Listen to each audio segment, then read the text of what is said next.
All right, everybody, welcome to the number one television program in the history of the entire universe. I am Brian Lee Durfee, author of The Forgetting Moon, The Blackest Heart, and The Lonesome Crown. All three books published by Simon & Schuster's Saga Press. And I am here today to review the biography of one of my favorite authors, and that is Larry McMurtry. So let me go ahead and take the Raiders hat off and put my Texas cowboy hat on. Well, it's also a Raiders hat too. Because Larry McMurtry is known as the greatest writer in the history of Texas, if not the entire United States. He is a national treasure. He is the author of such great books as one of my top two books of all time, Lonesome Dove. He also wrote a lot of, The Last Picture Show and Terms of Endearment, along with a lot of other stories set in Texas.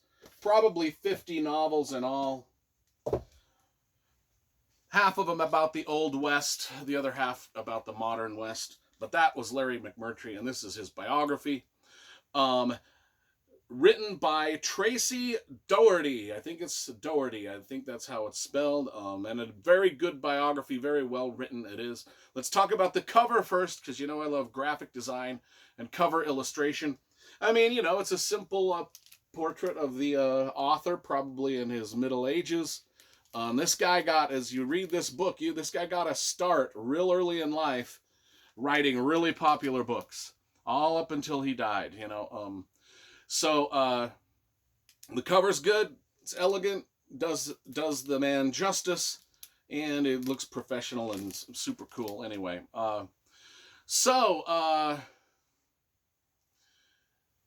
He was born and raised and lived most of his life, Larry McMurtry did, in a city called Archer City, Texas. And everything that he wrote, from Lonesome Dove to the other things that I mentioned, the Archer City and the environment around it bleeds through into all of his writing, whether it's the characters, landscape, all of it. It is stark. It's a stark place. Just Google it. I didn't know anything about it until I started reading this biography, and I'm like, man, this city of Archer City, Texas, is almost a big a character in this book as Larry McMurtry is himself. That is how much West Texas and small town Texas and the people that inhabit that just influenced this guy so much. To his Western novels, to his modern Westerns, to all of it, the way he thought about people, the way he thought about the world, everything was because of this Archer City, Texas. And I can relate. I grew up in a place called Sevier County, Utah, which is every bit as stark and hot and dusty and miserable as Archer City looked. Yeah, Google Archer City. I was fascinated by the history of this little small town that Larry McMurtry lived in, grew up in, was born in, raised in, lived most of his life in. He opened a bookstore there in his later life to keep. He loved selling old and used books, and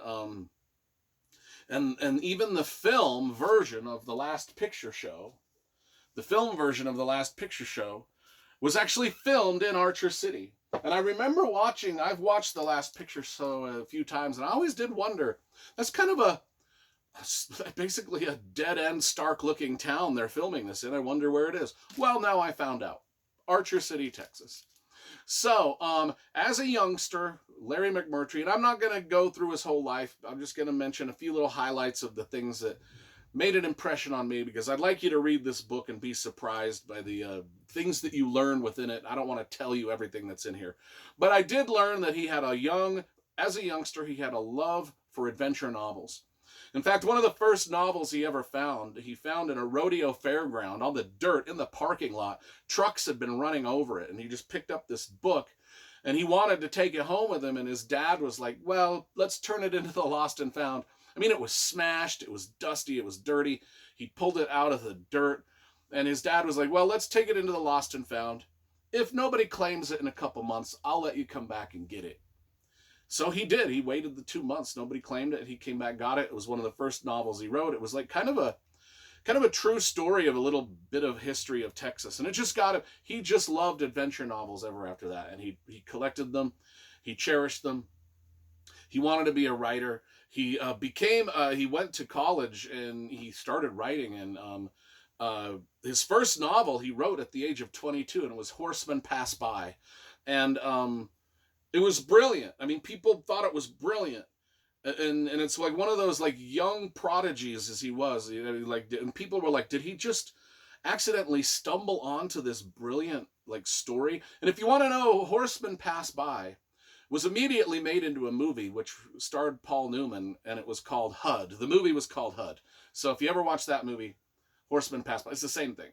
And so from an early age, he just had accolades about what a brilliant writer he was, how he saw the human condition, how he talked about, like, he was writing above and beyond his years.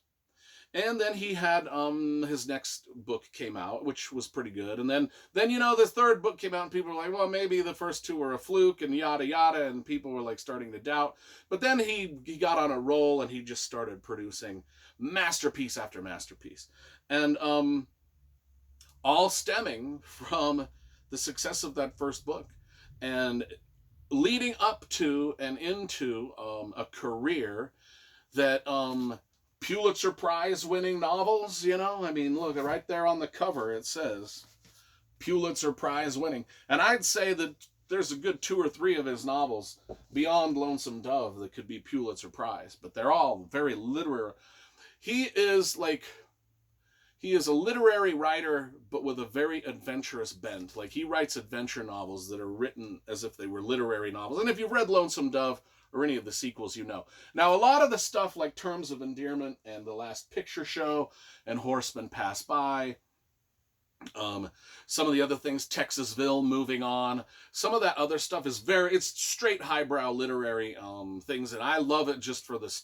I mean, he's a great storyteller, even when he's working in that vein. But you kind of get to understand, a lot of the stuff, whether it's adventure, drama, melodrama, sexual tension, all of it, this book kind of explains why that kind of stuff ends up in a Larry McMurtry novel and a lot of his other writings, and a lot of the angst and a lot of those pushing of boundaries, especially in some of his earlier novels and some of these literary pieces like the Frank Way. He talks about sex in The Last Picture Show and some of these books, and even in Lonesome Dove and in those series, it's very frank, very straightforward, very honest. And a lot of people are taken, put off by that, but it is what it is.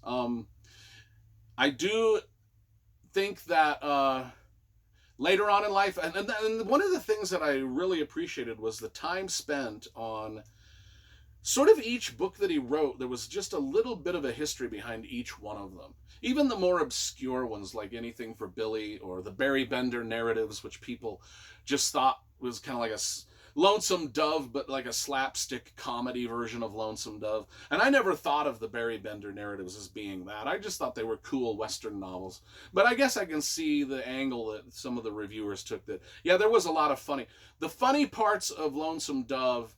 Imagine a book just full of those in a Western, and that's the Barry Bender narratives. And then also some of his screenwriting accolades. He won an Oscar for writing the screenplay for Brokeback Mountain, and which is another great Western novel, which talks frankly about the sexual situations that I was explaining to you, and why they're so prevalent in his books, and why they make so much sense when he brings them up, and integral to the story, and add drama and melodrama to the story, and add insight into human nature and why people do what they do.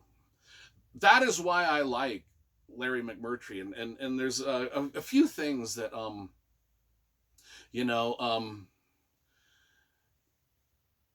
there's just a few things about the way that Larry McMurtry communicated just in person that reminds you of Gus McCrae, like the Woodrow Call Gus McCrae relationship, and he's got just some that insight, that wisdom that Gus is spewing out, that really is within Larry McMurtry's own personality.